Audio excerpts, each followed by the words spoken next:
EW's 2024 summer preview has dozens of exclusive looks at the most anticipated TV shows, movies, books, and music of entertainment's hottest season. Continue to visit EW.com through May for more previews of what you'll be watching, reading, and listening to in the months to come. Nick Jonas has been singing and performing ever since he was a kid.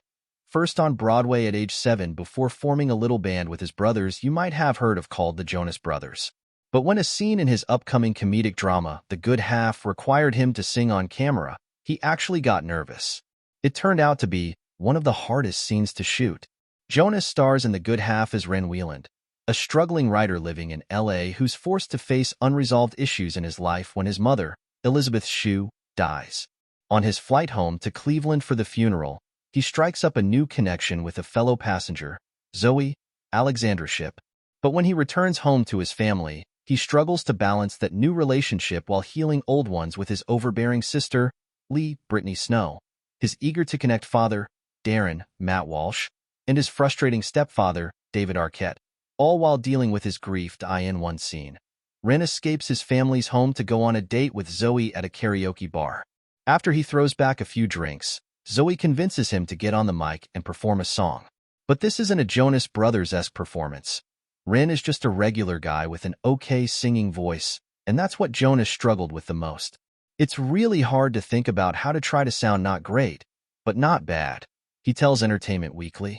The balance of it was an interesting thing to navigate, but the triumph of the character in that moment was very necessary for his journey, so I was happy to get to do it. But it was the one scene that I was nervous about stepping into for the film. Jonas loved the good challenge of singing not as himself. It certainly shakes things up mentally, but I thought it was a bizarre thing to try to figure out how to sing good-ish, he adds.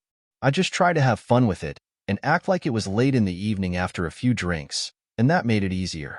It also helped that The Good Half was shot in Jonas' home state of New Jersey, sometimes in locations that held a lot of good memories for him. The very first day, we were shooting some scenes in a mall that my brothers and I had played at early in our career, like in 2005 or 06, Jonas says. It was very funny to be back there and have those memories flooding back while I was shooting a film. While this is hardly Jonas' first major role, he previously starred in the MMA fighter drama Kingdom. In addition to appearances in the Jumanji movies, Love Again, GOAT, his Disney TV series Jonas, and many more. This is the first time he's playing the lead in a feature. I'm proud of the film and how I stepped into something where I was in every scene, he says.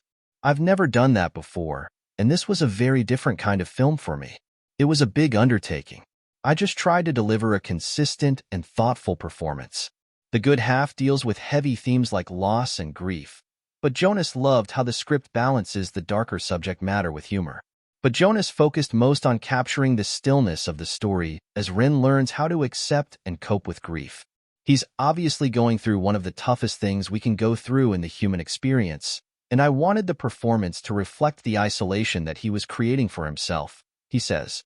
Working with Robert Schwartzman, who's a longtime friend of mine who directed the film, on trusting in those quiet moments and the stillness of that performance felt really important to me.